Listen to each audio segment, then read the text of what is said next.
Minutos de la mañana y justo a esta hora 9:20 porque el tiempo avanza rápido, raudo, veloz. Sí, qué voz más prístina. Gracias, Ricardo, qué honrada me siento, caramba.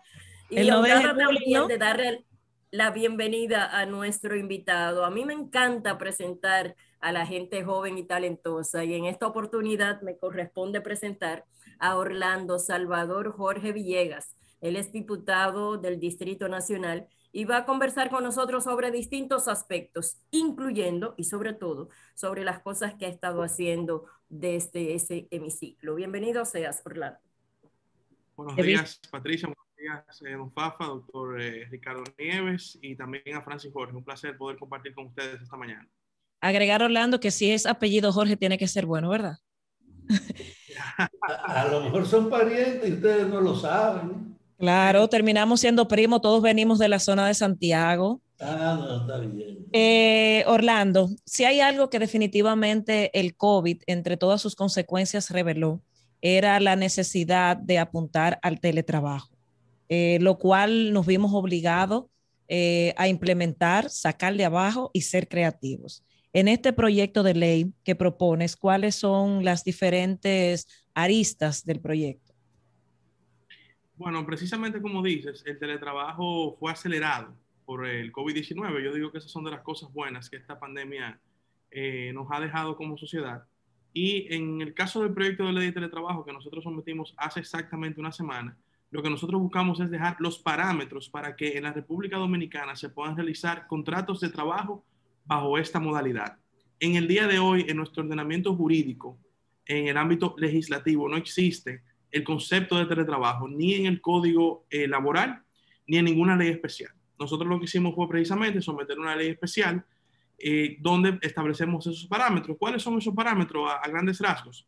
Establecer distintas modalidades de contrato, una modalidad a tiempo completo, que puede ser que tu jornada laboral completa semanal sea modalidad de teletrabajo, una jornada parcial, que pueda ser una parte presencial y otra parte digital, es decir, en modalidad de teletrabajo, y un contrato temporal que sea por 3 meses bajo la modalidad de teletrabajo. En cualquiera de los conceptos existe la posibilidad de un acuerdo de las partes poder revertir el contrato a modalidad 100% presencial.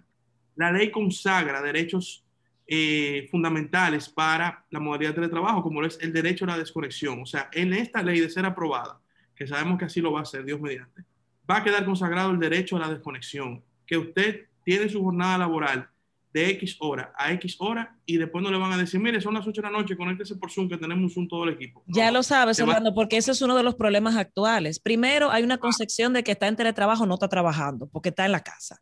Y segundo, una reunión a las 9 de la noche y tú, ok, o sea, está fuerte el tema. O un domingo que no te corresponde trabajar, un día no laborable.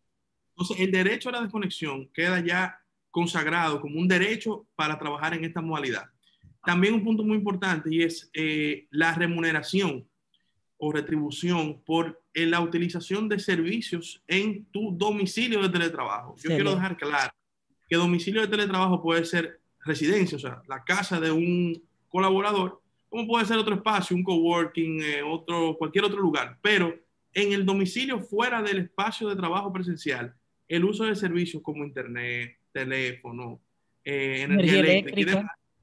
La ley establece que en el contrato debe quedar claro cómo se le va a remunerar al trabajador el uso de sus propias herramientas. Así también importante, dejamos los principios rectores adscritos al Código Laboral para que se respete el acceso a la seguridad social, se respete el tema de licencias, porque por ejemplo hemos visto casos de personas que tienen licencia médica, pero le han dicho, bueno, tú estás en tu casa, tienes que trabajar igualito. Así es. Pero realmente no, usted tiene una licencia médica, usted inclusive estando en su casa se le debe de aplicar. Qué interesante este proyecto, Orlando. Perdóname una preguntita porque me llama mucho la atención. ¿Cuál es el ambiente que hay entre tus colegas diputados frente a esta pieza que luce interesante e innovadora? Bueno, realmente en los 7 meses que tengo en la Cámara de Diputados, quizás pocas piezas como esta he visto un consenso general en que pueda lograr un curso positivo en la Comisión de Trabajo y luego ya en el Pleno de la Cámara de Diputados, porque todos los colegas saben que esto es una realidad que vino para quedarse. Y aunque mañana no estemos con mascarilla, aunque mañana todo el país o la gran mayoría de la población esté vacunado, el teletrabajo es una realidad porque a muchas empresas le ha resultado favorable y a los trabajadores también te ha disminuido el estrés, ha mejorado la productividad, te ha permitido compartir con tu familia, inclusive en tu propia residencia, siendo un domicilio de trabajo. Entonces ya es una realidad que llegó para quedarse. Y muchas empresas medianas, pequeñas, que no pueden inicialmente quizás pagar un local o que quizás no quieren tampoco, tienen una filosofía de 100% trabajo en modalidad remota, teletrabajo, pues ya esta ley va a permitir que esto continúe siendo una realidad en nuestro país. Mira, Orlando, la virtualidad llegó para quedarse, como tú dices. Hay que programar todas las actividades contando con ella. E incluso lo que ha hecho es ampliar la posibilidad de trabajo, que tú puedas hacerlo desde tu casa. Y desde ese punto de vista, no es solo por el momento, sino nos está empujando el virus a incorporar este aporte que ha dado el virus, de que se ha abierto un nuevo mercado de trabajo. Ahora, la pregunta más seria es, la supervisión del trabajo virtual, ¿cómo ustedes conciben que pueda hacerse eso? Que ahí es que está sobre todo la dificultad mayor. Excelente, don Fafa. Y a propósito de su introducción a la pregunta, destacar que el proyecto de ley establece la necesidad de promover esta modalidad de trabajo porque va a colaborar con que, por ejemplo, personas discapacitadas que no pueden quizás moverse a un lugar de trabajo puedan acceder a un trabajo al igual que una persona no discapacitada bajo esta modalidad de teletrabajo. Y de igual manera también va a desconcentrar también la posibilidad de que una persona en San Juan de la Maguana, en Elías Piña, pueda trabajar por una empresa en la capital, en Santiago, en Punta Cana, etcétera, bajo esta modalidad, para complementar la primera parte de la introducción de su pregunta. Entonces, ya bajo el tema de la supervisión, hay dos puntos importantes. Primero, queda claro el derecho a la privacidad. No es posible que un empleador le coloque una cámara al teletrabajador en su cuarto, vamos a suponer en su cuarto o en la sala para supervisarlo. Eso el proyecto de ley lo deja claro que no es posible. Se respeta el derecho a la privacidad. Ahora bien, nosotros colocamos que en el contrato de teletrabajo debe quedar claro cómo será esa fiscalización del trabajo. No especificamos porque cada empresa tiene su realidad. Ahora, sí nosotros sugerimos que se haga una evaluación de rendimiento por resultados. Porque definitivamente, yo le digo, por ejemplo, si usted ve mi generación es una generación que ya no es la generación que quiere estar de 8 a 6 necesariamente en un lugar presencial. Es una generación mucho más flexible en su modalidad de trabajo, pero genera resultados. Entonces, yo creo que la mejor forma de fiscalizar el teletrabajo es con los resultados, porque no vamos a permitir que se viole la privacidad de los colaboradores. Si hay un punto muy delicado, que obviamente yo sé que va a ser un punto de controversia, porque es el único donde nosotros dimos una brecha a que bajo consentimiento del trabajador se pueda entonces, digamos, acceder a su privacidad, y es con las inspecciones del Ministerio de Trabajo. Las inspecciones del Ministerio de Trabajo son importantes y además son un aliado fundamental precisamente del trabajador, pero son también una garantía para el empleador de que las cosas se están haciendo bien. Entonces, mucha gente preguntaba, bueno, ¿y si un inspector de trabajo quiere visitar el lugar de teletrabajo? Nosotros dejamos establecidos en el proyecto de ley que lo pueda hacer siempre y cuando exista consentimiento del teletrabajador de acceder a su domicilio. Orlando, aunque no hay una referencia de ley en ese sentido, pero al menos hay una referencia de la resolución que sacó el Ministerio de Administración Pública. Y creo que en la práctica ya hay varias vivencias que serían bueno quizás recogerlas. Te lo comento porque hay un tema que es el tema de los incentivos, porque uso la luz, porque uso equipo, pero también hay muchas empresas que dicen, sí, pero tú te economizas el combustible, no tienes que, economizas vestuario, a veces no tienes que comprar comida. Entonces, dejar como eso que quede a la interpretación y negociación puede causar un ruido, porque en la práctica tú sabes que somos muy creativos a la hora de buscarle bajaderos para no pagar ese tipo de cosas, y eso me preocupa. Mira, tú sabes qué pasa, es que nosotros siempre trabajamos este proyecto de ley respetando la libre empresa. Si nosotros imponíamos, por ejemplo, un porcentaje del salario o lo demás, ya uno estaba interviniendo en la libre empresa. Y además cada empresa tiene su realidad. Y además entonces, va a depender del volumen del trabajo y el tipo de trabajo que se lleve a cabo. Claro, entonces, yo entiendo tu punto, o sea, comparto desde el punto de vista que sé que hay personas que se ponen creativas y voy a ser muy claro, y hay hasta abuso de confianza. Y voy más lejos todavía, de lado y lado. De lado y lado, claro. Empleador y de teletrabajador también. Entonces, lo que nosotros estamos buscando con esto es dejar los parámetros claros para equilibrar la balanza en esta relación de contractual entre un empleador y un teletrabajador. Pero, por ejemplo, sí es verdad que una persona se puede ahorrar combustible, pero yo conozco empresas que no le dan su combustible a su empleado para trasladarse a su lugar de trabajo.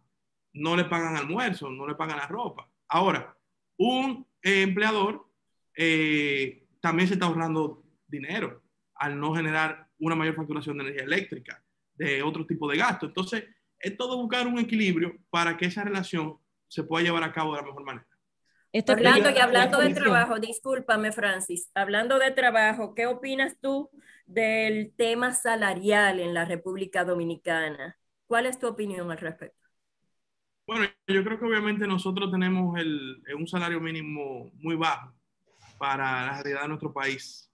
Y yo sé que estamos viviendo una situación difícil de pandemia y de crisis, pero yo entiendo que en dado momento hay que ponerse de acuerdo en equilibrar el nivel del salario mínimo con las realidades de canasta básica y otros gastos que incurre la familia dominicana en su día a día. O sea que yo creo que obviamente si nosotros nos comparamos con otros países de la región que van mucho más avanzados, nosotros deberíamos tener un salario mínimo mucho más alto que el que tenemos actualmente. Y eso aplica para el sector privado como para muchos puntos del sector público que necesitan un salario mínimo mucho más adecuado para la realidad del país.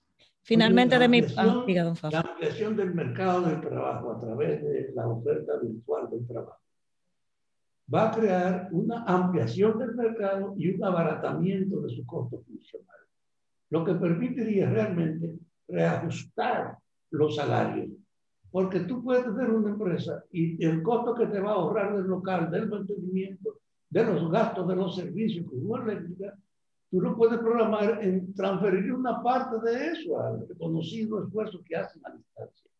Ojalá esta iniciativa tuya también toque la necesidad del reajuste a nivel del salario que representa esta incorporación del trabajo virtual en las actividades prácticas del funcionamiento de la economía. Ojalá. Yo creo que sí, precisamente como digo, o sea, el ahorro que están teniendo empresas por estar en modalidad de teletrabajo, en muchos casos ha sido grande. Entonces, mucha gente dirá, bueno, yo prefiero ahorrarme ese dinero y no tener que invertirlo ni en el empleador, ni en el empleado, perdón, ni en otra cosa. Pero hay que ser justos. Y dentro de ese sentido de justicia, se puede ampliar mucho más las ganancias, digamos, o retribuirle a los empleados la utilización de sus gastos en su casa y también llevar a cabo incrementos salariales por desempeño, por otros estándares que son importantes para mejorar en este país este tema del salario de los empleados. Orlando, ya casi tenemos que concluir, pero quiero cerrar con unas dos últimas preguntas. Uno, ¿cuál sería ya el camino para que felizmente se convierta en ley este proyecto? Y segundo, tu experiencia en estos meses en el Congreso, ¿por qué que se mamonea tanto, se marea tanto con la aprobación de las leyes? ¿Qué es lo que pasa con los intereses? ¿Podrán ustedes como nueva generación romper muchas cosas que hay adentro? Fíjate, primero, ya ayer fue enviado a la Comisión de Trabajo este proyecto de ley. Entonces, ya este es el primer paso que hemos dado. Ahora en la Comisión de Trabajo se hará un trabajo pues, amplio de escuchar distintos sectores, es propio del reglamento de las comisiones. Y mi meta es que por lo menos en esta legislatura tengamos un informe favorable para la ley. Esa es mi meta. Ahora, en estos 7 meses de experiencia, como tú dices, mira, lo primero es que en estos 7 meses se han aprobado una cantidad de leyes que tenían años estancadas. Es decir, se han agilizado los trabajos de comisiones y los trabajos del plenario. Ahora bien, yo te hablo ya como el diputado Orlando Jorge Villegas, una opinión particular. y te lo hablo también generacionalmente. Yo siento que, y no por un tema de una persona o es que oye, son temas de los reglamentos actuales de la Cámara de Diputados. Los trabajos son lentos. O sea, los trabajos de comisiones tienen mucha burocracia, muchos formalismos, y a mí particularmente eso me genera... yo estoy acostumbrado a venir del sector privado, donde las cosas son un poco más rápidas, más ágiles, más efectivos y más eficientes, una palabra importante. Entonces yo creo que nosotros tenemos que cambiar una cultura de cómo trabajar un poco más ágil. Y ojo, trabajar más ágil no quiere decir hacerlo mal, ¿eh? Es agilizar Claro los que no. procesos. Hay mucho en los trabajos de comisión y demás, porque yo creo que así nosotros pudiéramos agilizar mucho más la rendición de informes a proyectos de ley para que luego vayan al plenario. O sea que yo creo que hay que hacer un pequeño cambio cultural en los reglamentos actuales de técnica legislativa y de las comisiones en la Cámara de Diputados. Un reto importante, Orlando Salvador, ojalá puedas asumirlo tú mismo y te casarías con la gloria. Estamos intentando, estamos intentando. Porque de Muchísimas verdad, gracias. le digo que cuando en una comisión hay que sentarse a leer un proyecto de ley como si tuviéramos en el colegio todo el mundo al mismo tiempo. Es triste eso. Duro. Y con un legajo de papeles extraordinarios.